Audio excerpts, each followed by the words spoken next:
So we about to get down to talk about fatherhood. Just as long as I can find the screens to get us where we got to go. We got to go live, y'all. We got to go live. Let's do this. I think we're going live now. Yeah, that's the sound we was looking for. Hey, what's up, everybody?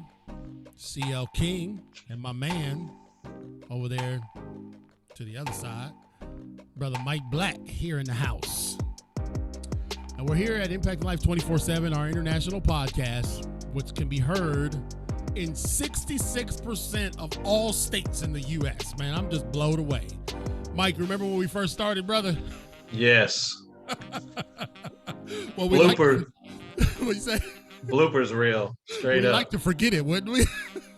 We should keep it though. We went from here to there. Right, man. And you know, the truth of the matter is that I was thinking about, like some of the equipment that we had, that I had some really ghetto equipment, stuff falling all over the place, man. It was fun though, wasn't it? It was. Yeah, and I think, for those of you that listen to Impact Life 24/7, we want you to know that this has been a progression since we started this mission back in 2019. It's a progression of a whole bunch of things. A progression of me as a person, a progression of Mike and our team. But our focus has still been the same, even when we was ghetto on day one, right, Mike? Yes. Yes. We stayed true to who we are. Yeah, and that's the thing, is that it's all about impacting lives, right? Bringing people on with us that can share their story. And I like what you told me one time, Mike, that we don't chase a lot of other, hot button topics because we want to stay true to who we are. Right. That's right, man. For sure.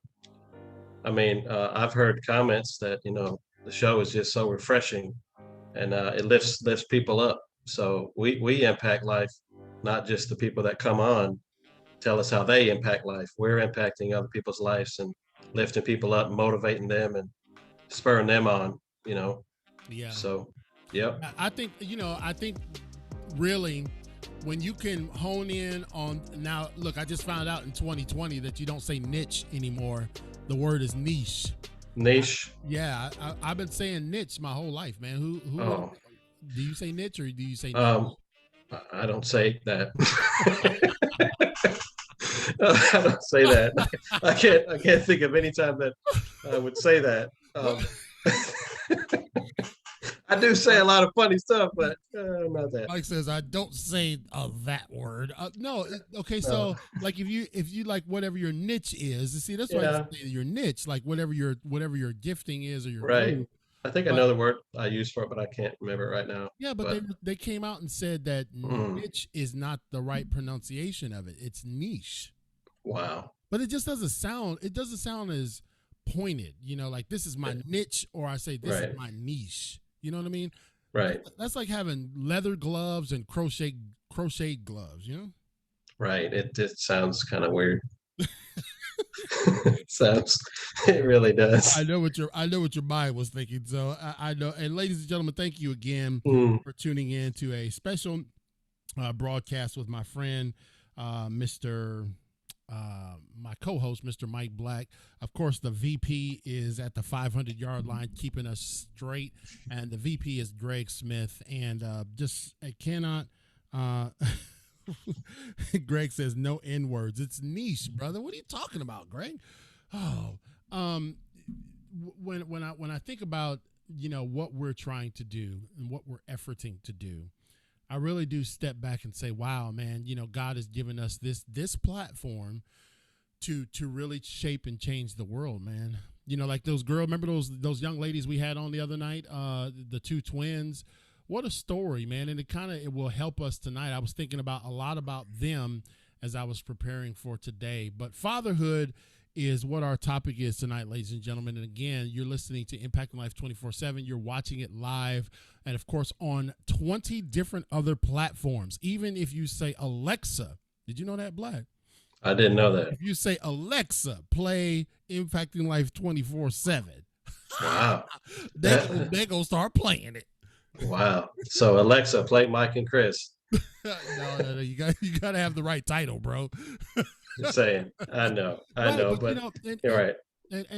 thanks to our friends at Podbean, who we use as our host platform, because it really has helped.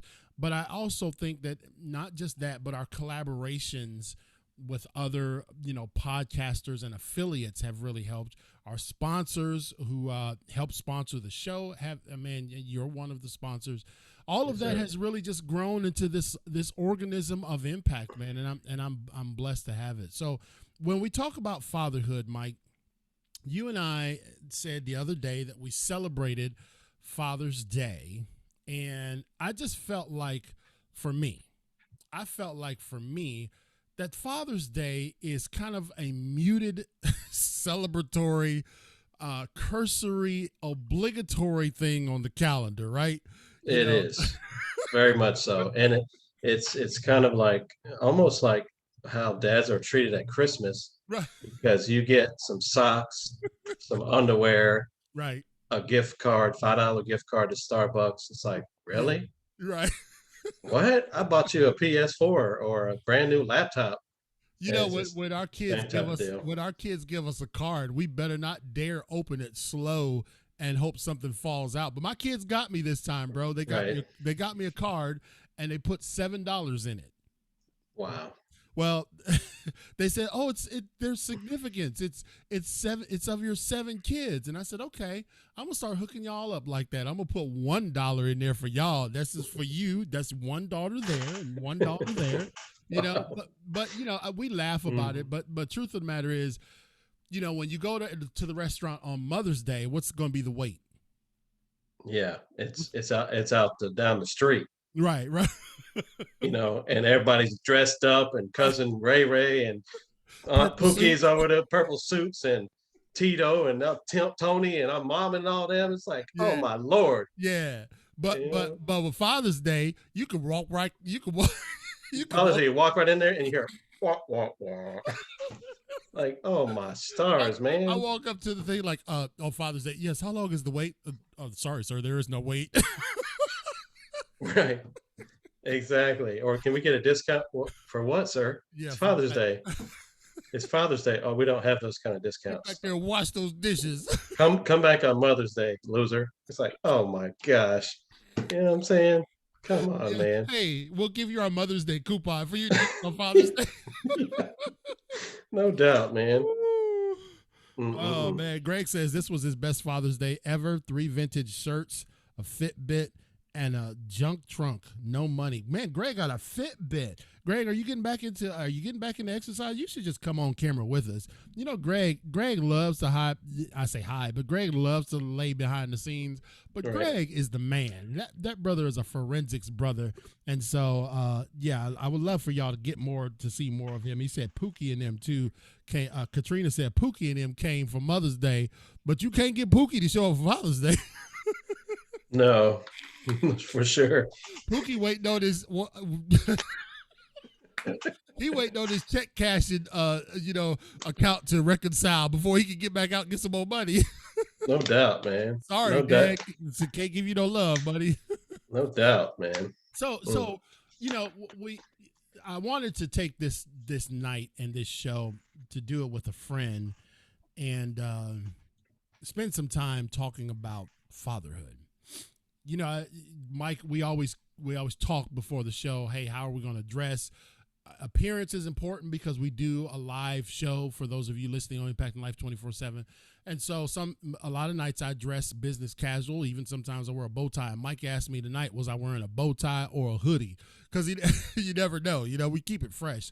But Right. we wanted to, Mike, I wanted to just have a conversation where people can join in and give their thoughts. You can put them in the comments or you can call. I'll let you guys call in 252-622-2561. I used to be apprehensive about giving out my number, but if you're a spammer, I just want to answer the phone, so Right. you know what I mean? So you can call in if you got some comments or thoughts about fatherhood and your experiences. 252-622-2561. Greg, you can put that in the chat, man. I don't mind giving out my number. Usually I give out Greg's number everywhere we go, Mike, but I said I like for everybody to prank call him. But now, times are so much different, man. It's just like, let's get connected. So Sure. when you think about fatherhood, what is your initial thoughts, man, when we say that overarching title of fatherhood? What have you been ruminating on, Mike? So here's what I think about it, right? Think about fatherhood. First, I think about it as the experiences that were modeled to you as a young boy, adolescence, young adulthood, middle age. It's a progression that never stops. So as you age, you're constantly looking to your father for modeling. And so I read you guys a staggering statistic I pulled up, and it talked about uh, fathers not being in the picture. Here's just a basic Google search. Mm-hmm. It said that 18.3 million children in the U.S., 1 in 4, live without a biological father, stepfather, or adoptive father in the home. Oh, wow. And I thought, wow, okay. So then it went on to say that you are 4 times more likely to end up in poverty, 7 times more likely to become pregnant as a teen, 2 times more likely to suffer from obesity, 2 times more likely to drop out of high school, 4 times likely to face neglect or abuse, more likely to abuse drugs and alcohol, more likely to have behavior problems, and more likely to go to prison. So this is a very serious thing in our country and probably in the world, but that just blew me away looking at that and thinking, and I reflect on in my life how blessed I was Yeah. to have 2 fathers. See, I was so blessed, and the more I age, the more I realize that God blessed me tremendously with 2 fathers because there's so many people that didn't have not one. Right. And you know, hey, it was what it was. I was scared to death as a kid, knowing that I'd get beat twice when I was at my mom and stepdad's house, and then my dad. So I never got away with nothing, man. you know, They got me coming and going. That's I funny, was man. like, Back in the man, days, man, I remember mm, thinking about that, Mike. This has nothing to do with fatherhood, but it does have something to do with how, we think we so technically savvy and word gets right, around instantly in the world.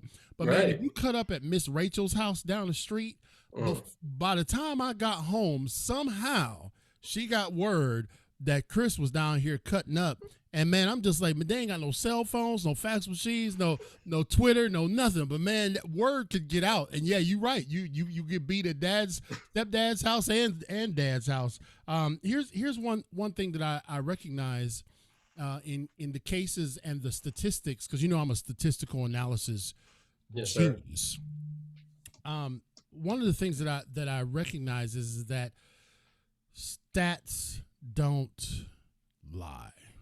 Right, Stats don't lie. We sometimes say, well, King, you should be a statistics. You should be a statistic. And the statistics were stacked against me. But truthfully, that had a lot to do with the investment of my foster parents and my making life choices.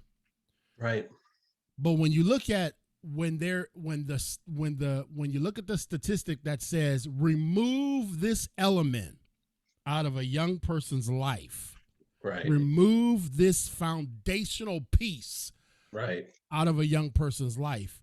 You just listed off a lot, man.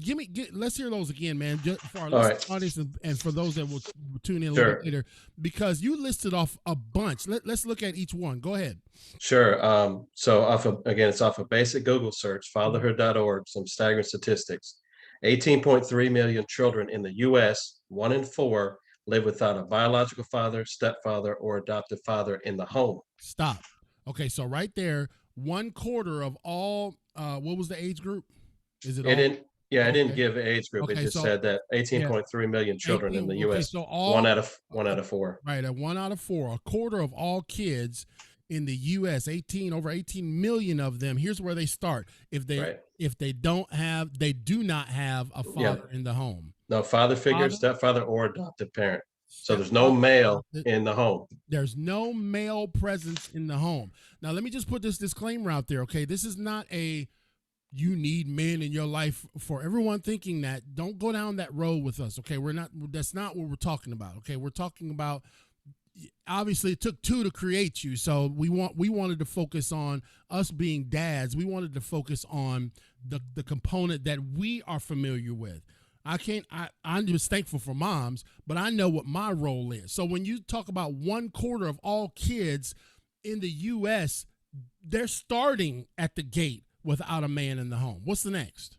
So basically, it says these are some of the effects Go that ahead. when you don't have that, it says you're 4 times more likely to end up in poverty. Stop.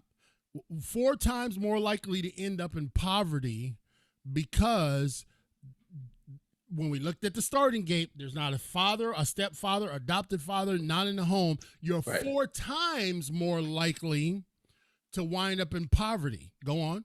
Right. And so I want to just add that Yeah.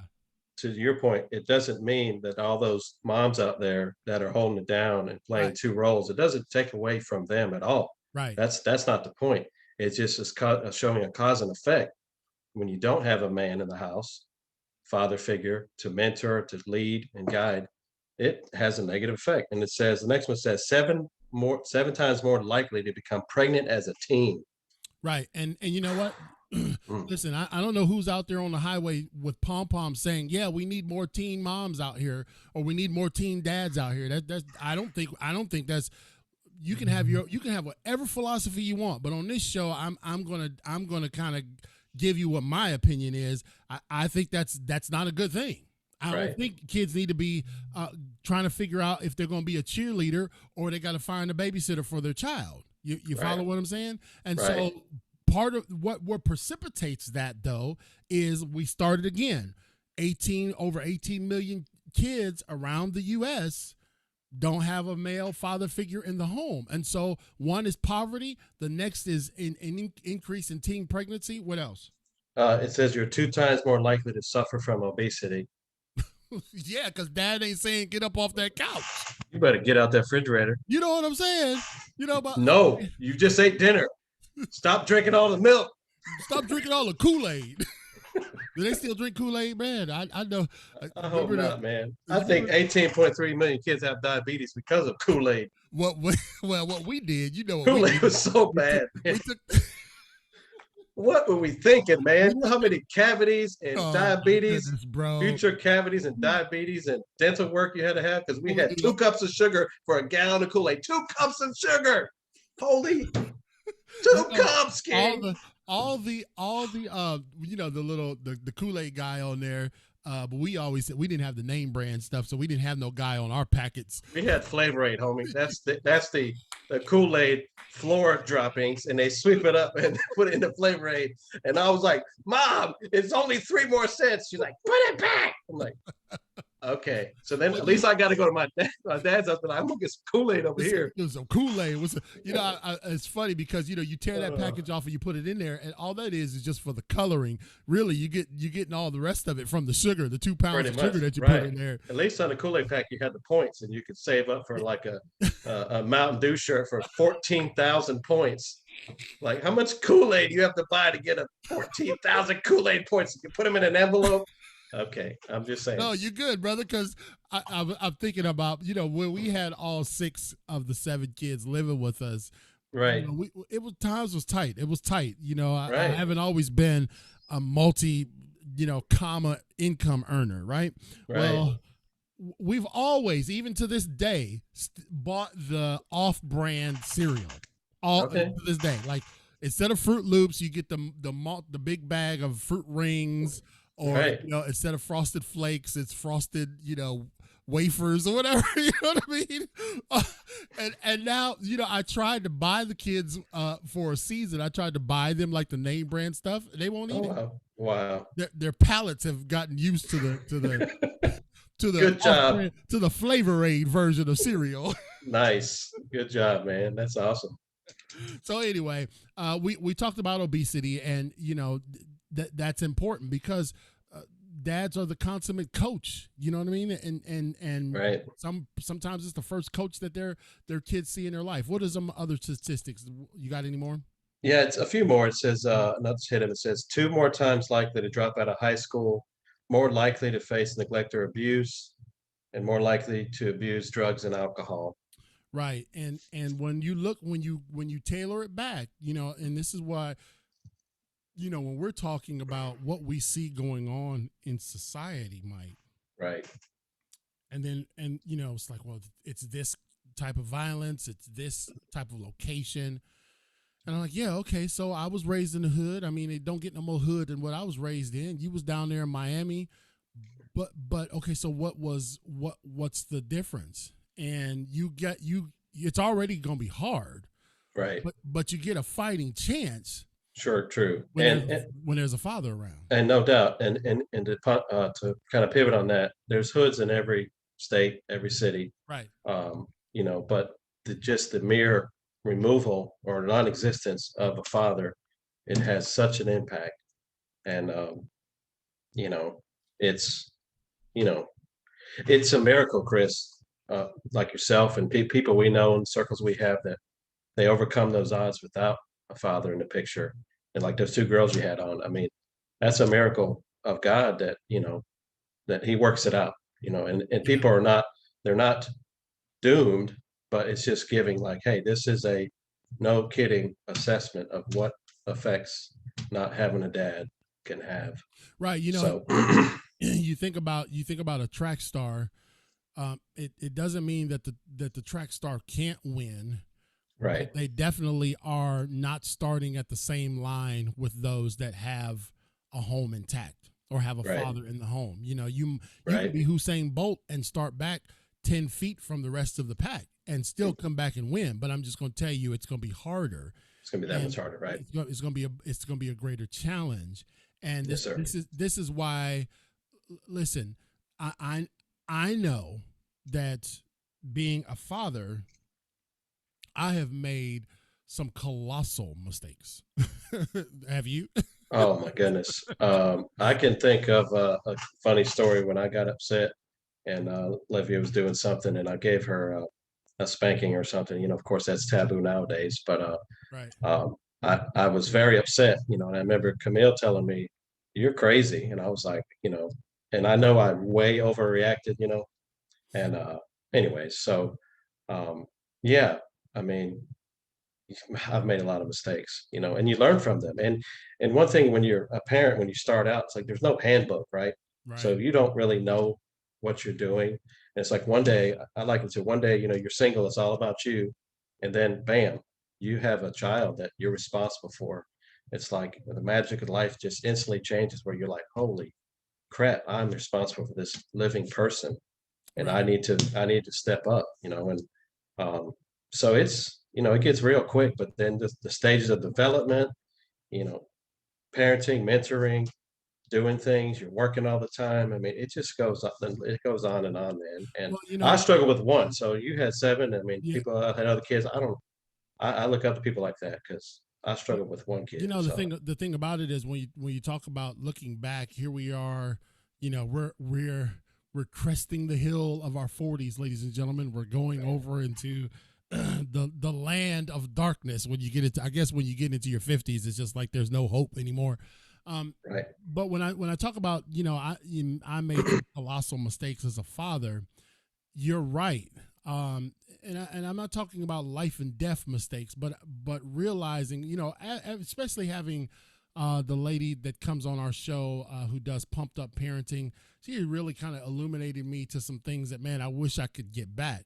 Um, but there, even with all of those mistakes, I think this is where I was trying to go the long way around getting to this point.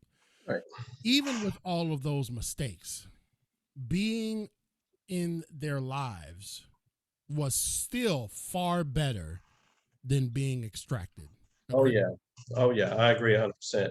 And Chris, you know my story, but I'll share just some snippets of it. That my daughter, unfortunately, she had to go back and forth like I did as a child. And I'll share with the audience that it's real personal, but I felt guilty for a lot of years over that. That my daughter had to go through that, right? Mm-hmm. But then I came to a point in my life where I said, if God, forgives me, then I need to forgive myself. And so there was a lot of healing and praying that I had to do to get to a good place with that. And then I just pivoted to the resolve and the resilience to say, I'm going to be a good dad in spite of daughter living in California for 9 months for 6 years straight. And I mean, I missed her. And this was before we had technology. So it was writing letters, it was calling, it was going to see her, flying out there.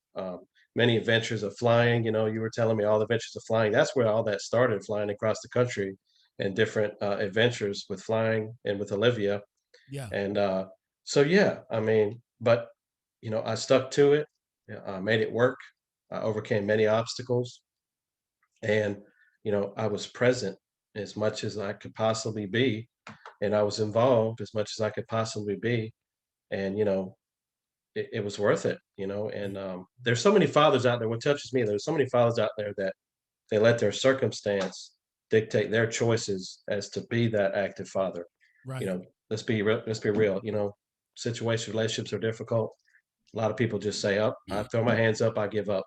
Well, you're giving up something that you can't get back, Right. and it's so serious. And I know it's hard. I know it's tough. I get it. Well, So I'm not judging anybody. I'm You know thinking what I mean? about that. I'm thinking about that, Mike. You know, you and I, even though I am the big brother in this relationship, you and I still are, you know, in the same age category. Sure. And you know, having children young, becoming a father young, you know, I became a father at 18 years old, Right. and you know, I'm barely out of the social services system, and here I am. I can't even take care of myself, let alone you know, another human being. Right. Right. And you're right. You know, there was some, you know, I moved all the way here to North Carolina. So I've had to work on that over the past 27 years, 28 years. This boy about Right. to be 28. My goodness, my oldest son, Chris, about to be 28. You know, that, hey man, I wasn't, you know, I was here for my other six, but man, for this guy right here, I'm just like, man, he didn't get nearly the touch time that my other six did, and it was something that I beat myself up for years, Black. Right. I get That that. you know what I'm saying? Like, man, Right. I should have did more. I could have did more. But then I realized the gift of reconciliation, you know, Sure. especially as these kids get older, and you know, you have opportunity to grow together. Like, man, I'm sorry, brother. I was young and dumb. I know that ain't an excuse, but Sure. I was young and immature and didn't know how to get on first base, let alone how to take care, how to do right as a father. But then as Sure. as we've grown together, you know, our relationship is far closer now than what it was back then. Sure. But you bring up something that I want to talk about after we go to the break, Mike. You bring up something that I want to deal with, and you had to deal with, and we're going to spend a little bit of time on this, um, Sure. where you were a father, and we're going to try to be respectful. We're going to try to talk neutrals. I don't want, because I know we have people watching this show from all across the country, so it could cross pollinate into some folks that you and I know. Right. But you had to experience some difficulties that were laid out, and roadblocks that were artificial, that made it harder for you to have a you know, a robust relationship at times with your daughter. You understand what I'm saying? What I'm getting? Right. For sure. And I've got a cousin who is going through that exact same thing, where you know, his son's mother is making it difficult because their relationship wasn't good. Right. You know what I'm saying? At the end of the day, the relationship, you gotta not try to ruin the relationship with the child and their father just because y'all relationship didn't work out. If that Right. makes sense. And Makes so, perfect sense. yeah, so in just a few moments, we'll be back on Impact Life 24/7. We were talking about fatherhood and the power of fatherhood, and I really thank Mike Black, my co-host, for coming on with me, and we also thank our sponsors. So at this time, we're just going to take a moment and hear a word from our sponsors. The podcast that you're listening to, Impact Life 24/7, is brought to you in part by our dynamic and amazing sponsors who continue to support us, impacting one life, one day at a time. Our gold sponsors, Michelle Perry. She is the host of the Successful Diligence podcast, and she is the best-selling author of The Pebble in My Shoe. You can connect with Michelle and get a copy of her book at successfuldiligence.com.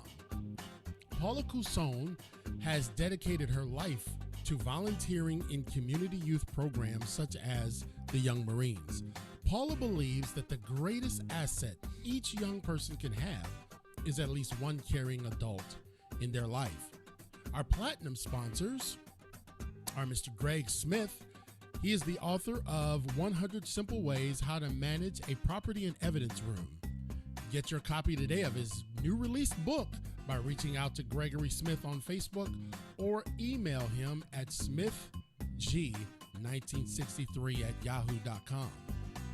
Adrienne Barker. She is the host of the Adrienne Barker Speaks podcast. She is a dynamic life coach and CEO of Professional Global Etiquette. Everything and anything that Adrienne Barker touches prospers.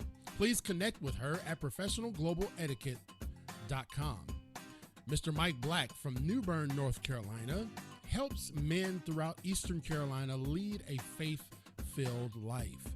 He is a compassionate leader in his church and is a devoted husband and father. Dr. Nate Dunlap Jr., he is the executive director of the PRF Institute. He is the author of What's Next? Preparing for Eternity and Don't Leave Me Like This, Inspiration to Leave a Legacy.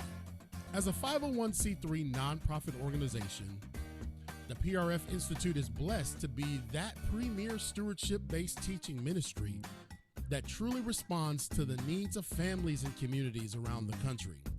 Find Dr. Dunlap and his amazing team at prfinstitute.org. Poet Katrina McCain, she is the author of Because She Decided to Love. And this is a collection of poetry and prose about love and its impact on every relationship.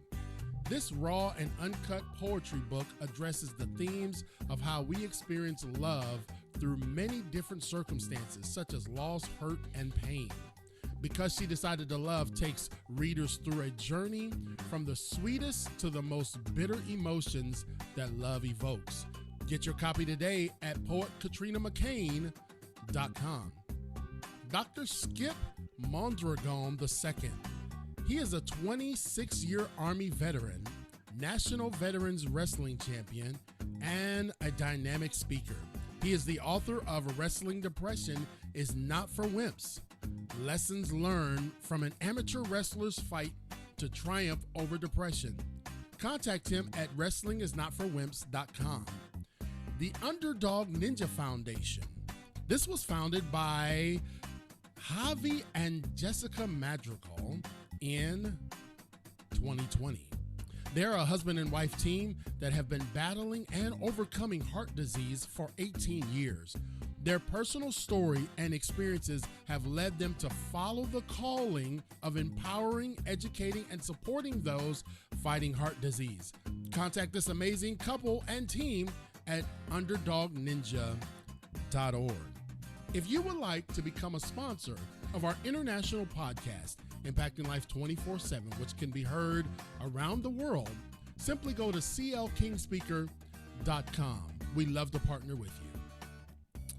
Yeah, thank you to all of our sponsors. Mike, I put you on mute, but I think you're good now. We thank you to all of our sponsors to help us with this mission. Like Mike and I said early on when we were cutting up in the beginning of the show, man, it has progressed a long way from where we started, and we've got even more to go. I was talking with some of my team about new lighting. Definitely got to get a new chair. Lord have mercy. I was sitting in this chair. It has wore out its welcome. I think I've wore out my welcome on the chair, Mike. I told you, man, you need to get a good chair, man. Yeah, man. And so, but beyond that, beyond my comfort, we continue to strive for a higher definition quality sound, as well as the visual experience for our live audience. We're blessed to have two audiences that support us and listen to this simultaneously, our live audience as well as our podcast audience. And that is all made possible by our sponsors. So if you'd like to become a sponsor, it's very simple. Go to clkingspeaker.com. There's 3 very easy levels to become a sponsor. Of course, in that commercial, it doesn't mention my name, but actually several in my family are sponsors, to include myself.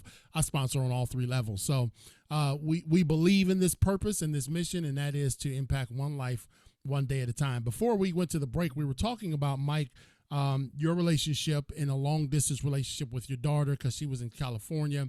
But let's talk, and you can talk to this from some experience, and I can speak to it too from things that I've saw. But fathers who are trying to be engaged in their kids' lives, but the other parent is making it difficult. What do you got to say about that? So basically, you know, the a lot of people, I think, at least the good dads out there, I know you're out there, many of you, when you're dealing with a difficult ex, um, there are times when obviously, you allude to it, Chris, that they make it difficult for you to see your child. Um, a lot of times, what I found is taking a step back and just evaluating the situation, but always, do the best you can when you can. And also, as the children age, as long as you're in their life and you're doing the best you can and it's positive, they will grow up eventually and learn what's what, Mm, right? And so one of the biggest lessons I've had to, mistakes, you talked about mistakes earlier, is that you don't talk bad about the other parent right, ever. It's always, I understand how you do it at your mom's house, but this is how we do it in this house. And right, it took me a long time to learn that, and of course I made mistakes, but you hit on it, that you can make up for those mistakes by saying, hey, I was wrong, I missed that opportunity. And people get angry. I mean, it's human motion. I mean, it's all there, it's real. right, But stick in there. If I could tell anybody out there, trust me, I know about difficult and adversity, and stick with it, because it is well worth it in the end. And just be encouraged. I know, trust me, I know it's difficult, and I know there's a lot of dads out there that want to be involved, but it's very difficult, and right. a lot of dads give up, and unfortunately, the kid catches it. Yeah, it's the And kid that suffers. yes, sir, Yeah, the ultimately, kid suffers. You know it's what I mean? kids that suffer. Now, So one thing that I like to discuss, and we didn't do, Mike and I didn't do a pre-recorded, a rehearsal or anything. I said I wanted us to talk from our heart, because here's why I felt like a show on fatherhood is important. Because fathers, we want you to know that you're important. Dads, we want you to know that you're valued. Regardless of the whatever the dynamic is, whether you're in the home, whether you're married, or whatever the case may be, if you have a child or children, you're valuable, and you are the consummate uh, anchor in that child's life. I can't be the mom to my kids that Charity is. That's God didn't create me to be a mom. He sure, created me to be a dad. And sure, when you dads, listen to me now, when you are not in your children's life, and when you don't take an active role in their life, you're forcing the mom to walk in a role that she wasn't created to be in. right, She's having to wear a dual hat, being mom and dad, and that's just out of order. But right, I will say this, Mike, when you talk about parenting hmm, as a father, right, you got a girl, I've got right, girls, right, and I have boys. right. Is it a challenge as a dad to be Mm. to parent a daughter? And what are some of the challenges? You didn't know I was going to ask you this question, but I've been I was thinking ready about it for it. all day, brother. I've been planning this all week. Yes, As I was ready for it. Denzel said, yeah. Yes. What are some challenges, or some pluses? Let's look Mhm. at both sides. Let's not make it all negative. But So what are some dynamics of parenting a young lady? so I tell you what I've experienced is that, from a young age, I knew that I had to teach Olivia the art of backwards planning, and I learned this from my father. Right All right. now, backwards planning means this: is that you don't wait till the child, I say boy or girl, you don't wait till the child is 13 and you're beating them out of bed. You know, you tell them at 5 and 6, here's how you set an alarm. Pick out your clothes for tomorrow. Um, Pack your lunch, because in my situation, daughter was with me every summer. I still had to work, and she would go to summer camp. Right. And so everything was organized. And it was crazy because as she was younger, wanted to wear, she'd come out and say, Dad, I'm going to wear this. I'm like, no, you're not. No, you ain't going out of this house with that on. I'm like, go back in your room and try again. So she'd come out and the pants would be ridiculous and the shirt would be okay. And then the backpack vice versa. And I'm like, this is why we do this the night before, because there ain't no time in the morning to be doing this crazy nonsense. Right, right. But girls tend to be more strong-headed, to where they start, I don't want to say they develop faster than boys, but they do. And then all of a sudden, then they know everything, and then you have to kind of bring them down a notch. You say, wait a minute, you sound like you need an attitude adjustment and to get some of that bass out your voice, Yeah, and you need to rephrase right, that question, or however you spoke. right. Must have bumped your head or something. I don't know, but it's very much the nuances are, girls develop faster than boys, I believe. But then it's like there's that emotions, and you have to reassure them. So I think that's Well, part what of did it. you think about being, because we hear this a lot, being the first man in Olivia's life, because there's a lot to that, Right.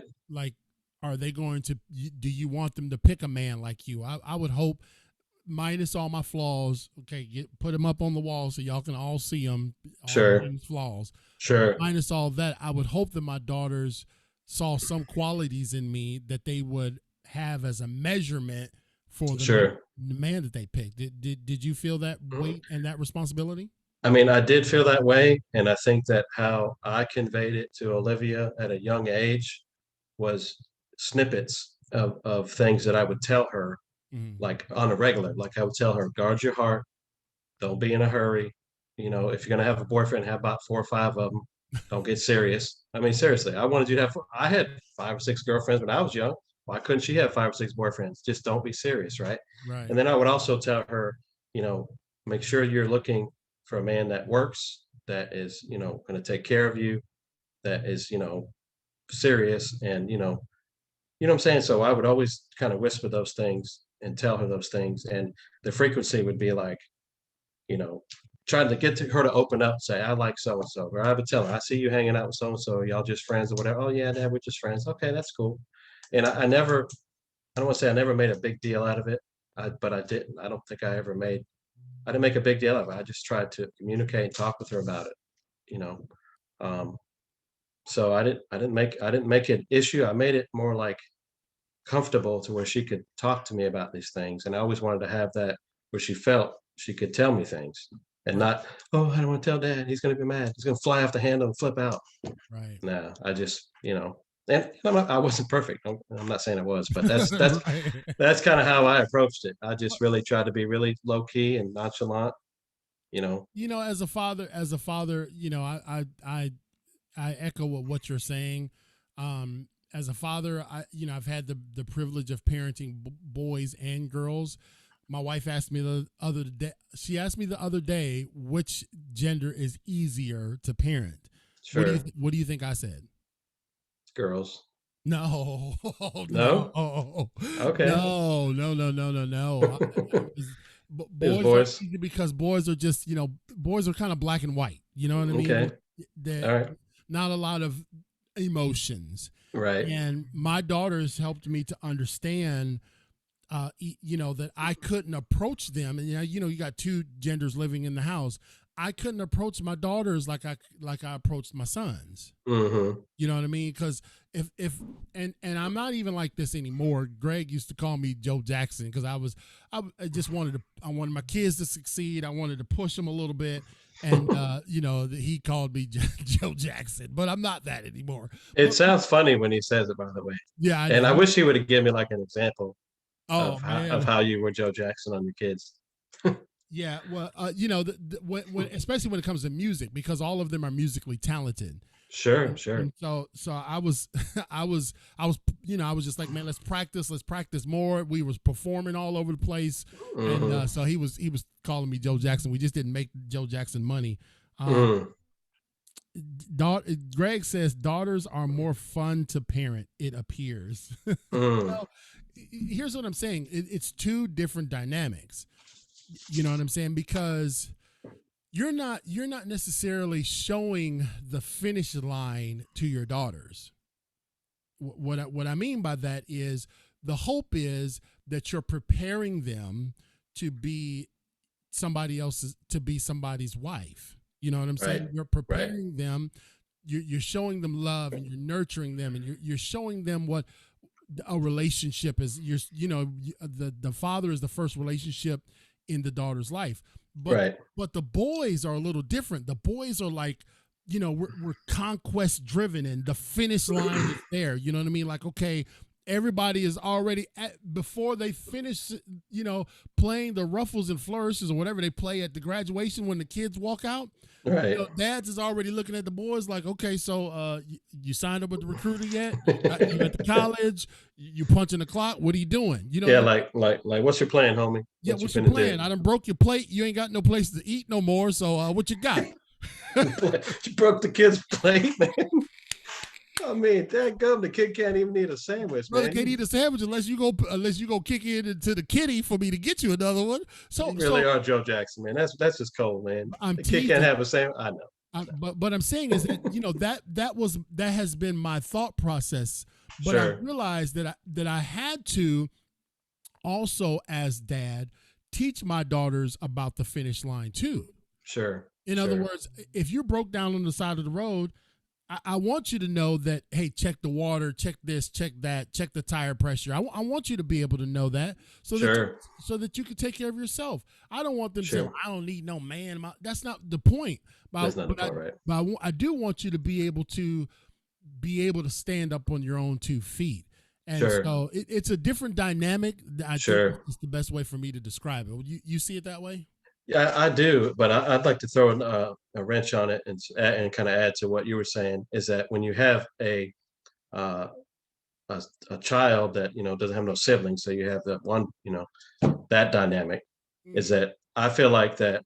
Oh, I know that and one of the mistakes I made was kind of overcompensating because I didn't want her to be selfish. So I always preach to her it's about others. But when you're an only child and you don't have siblings, it's very hard to. It's all about you. yeah, she's like, what do And, you mean it's and about others? so what do you mean you're gonna go hang out with Chris? What are you gonna do with me? And it's like, Chris is my friend, and you can stay here and read a book. I don't care what you do, Right, but right, it's that dynamic is that I always was mindful of that to say I want her to be number one sociable. I want her to be able to have friends and this kind of thing, right?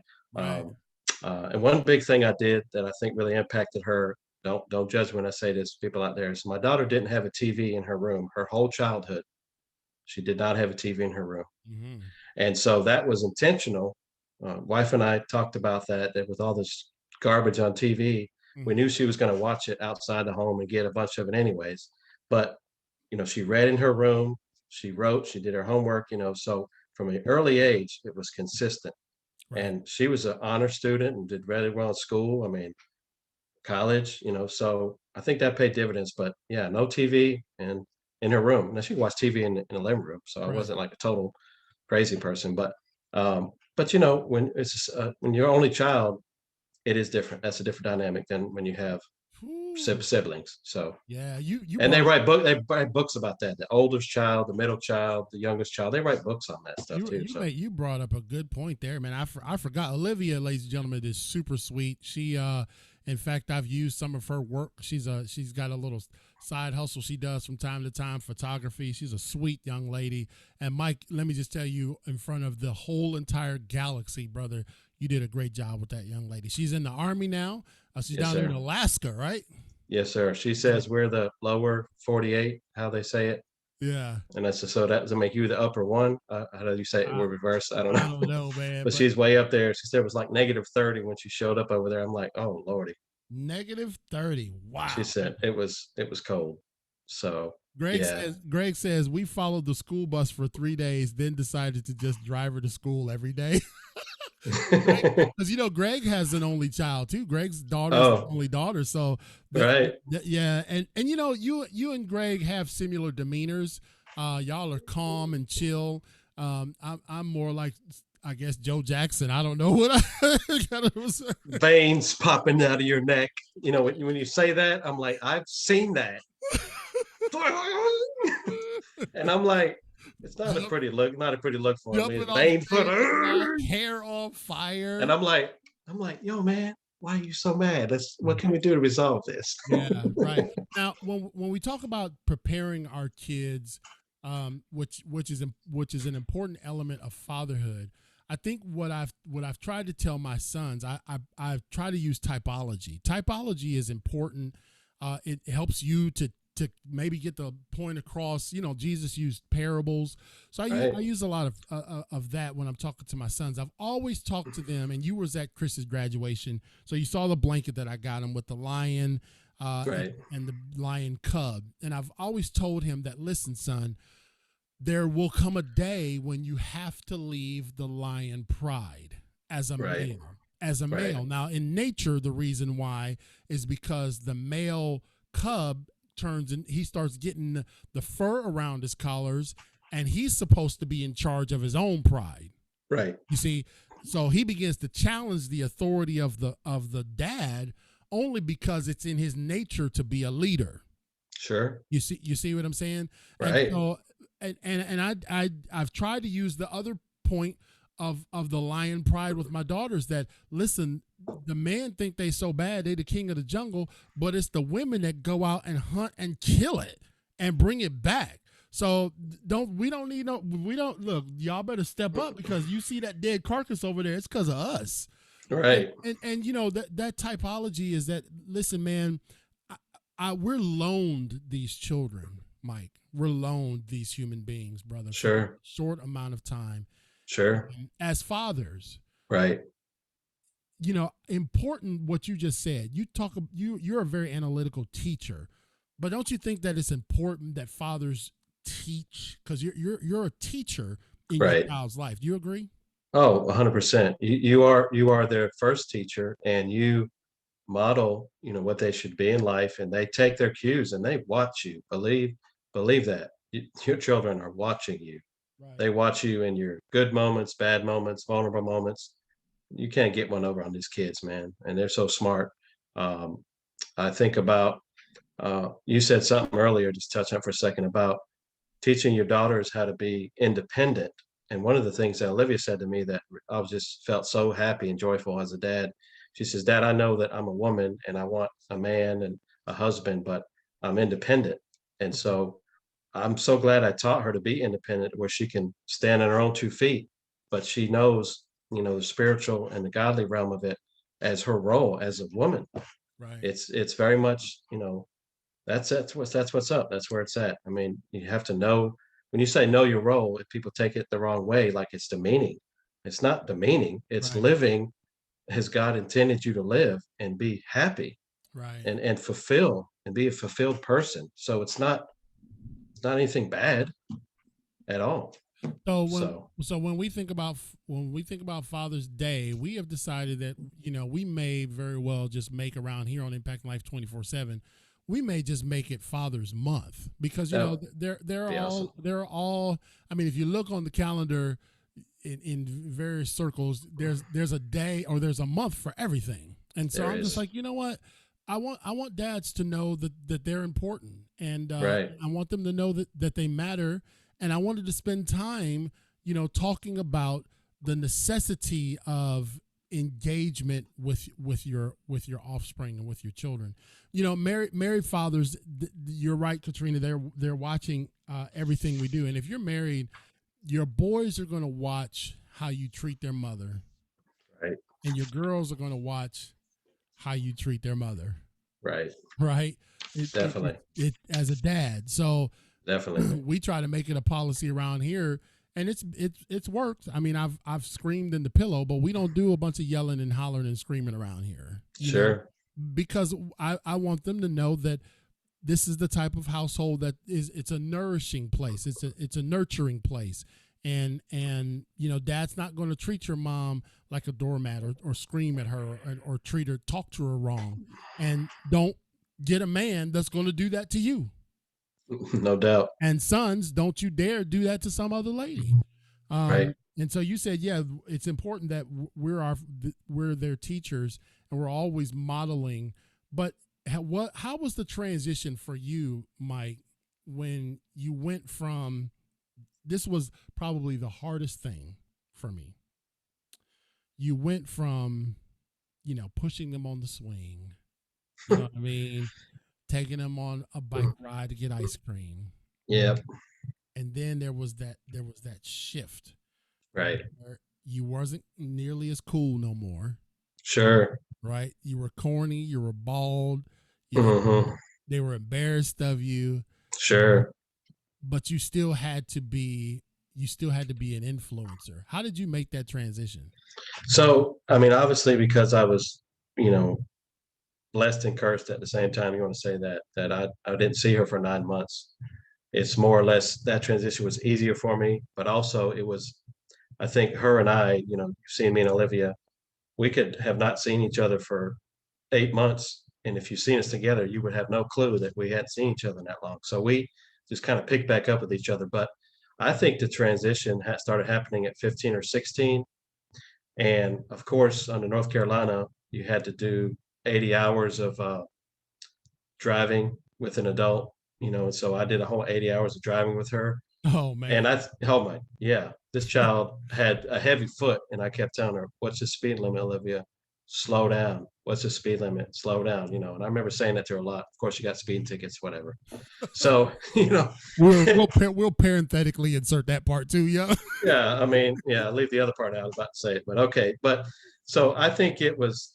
I'm thankful to her that she let me down easy, because it was like, yeah, Dad, I'm gonna have to put you on my calendar, and how about we hang out, next Wednesday, and then I found myself, feelings hurt. Of course, I didn't tell her that, but then I'm like, sure, I'd love to clear my schedule for next Wednesday and make time for you, 2 hours, okay, see you next month, and I'm like, yeah, it's like, but yeah, I don't know. It just, the transition for me was like, okay, I'll accept it. If I get 2 hours with you, I'll enjoy the 2 hours, and we'll make the most of it, But I mean, but she's busy, it's like you're in school. She was working 2 or 3 jobs before she joined the Army.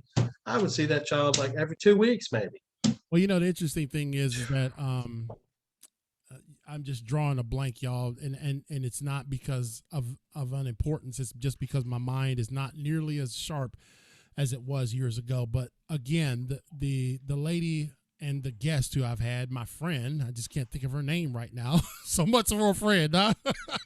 She is the creator of Pumped Up Parenting, and she said that you're not raising children, right? Raising adults. You're raising adults, and right. And that, having her on the show twice, the first time it really sunk in with me, because I was trying to, I was trying to hold on to my kids, and freeze them in a time period that I was stuck in. Right. You know what I mean? Like, Dad is nostalgic. You know what I mean? I still want to do Dr. Seuss, and you know what I mean? Right. Right.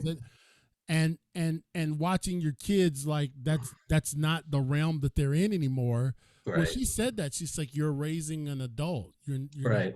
You got to let your child grow up. Sure.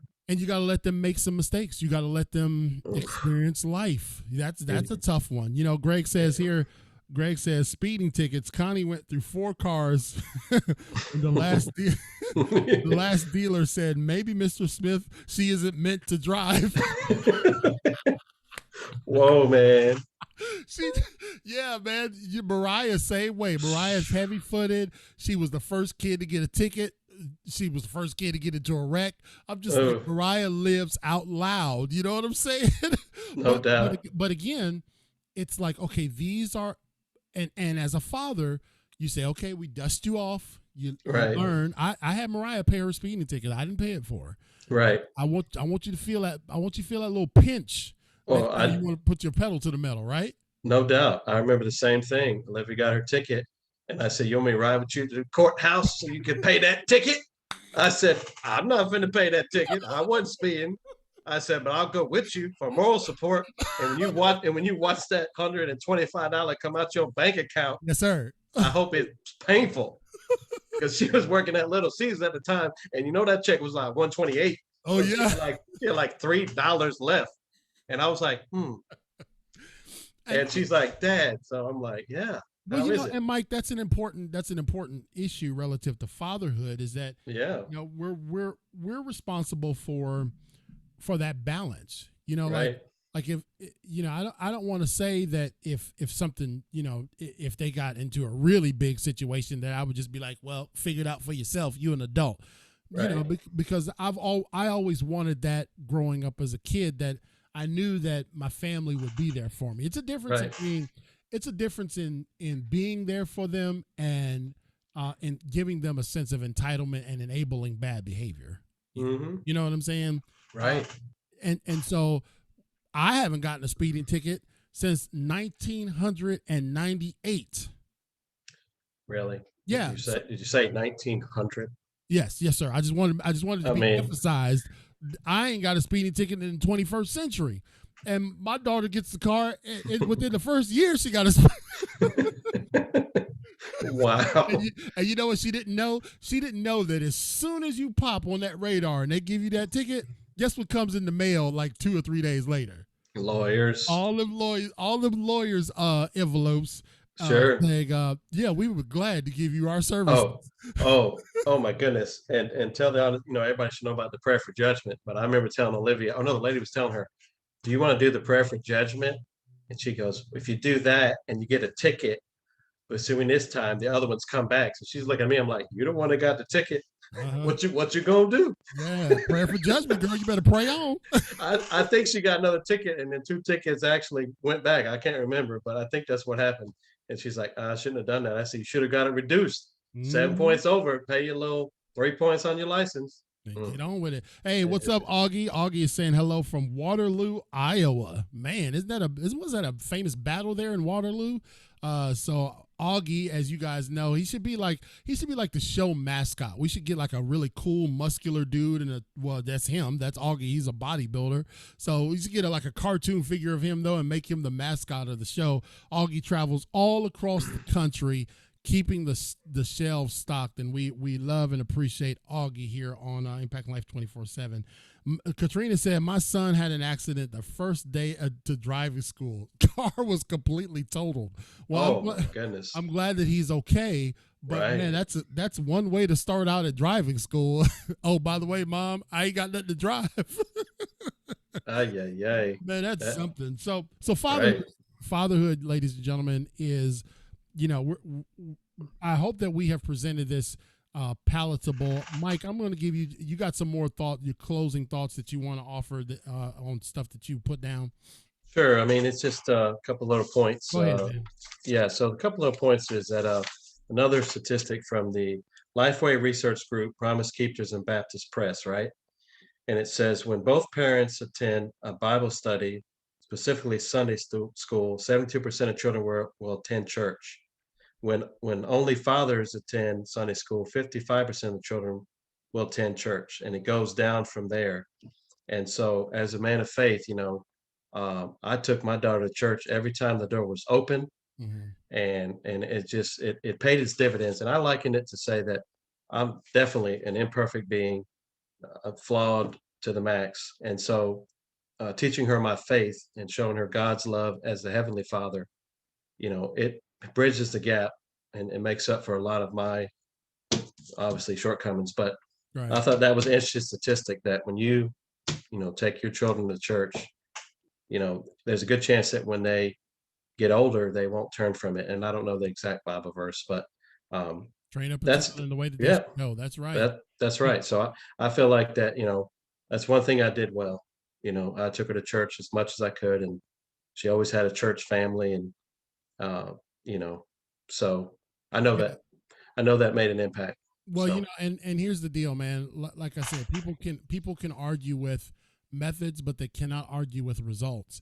Right. And I think having a faith component in your life, having a walk with God, having Right. having a having a belief beyond what's right in front of you, Right. is so essential, because you know what, you're teaching what you said that you taught to Olivia.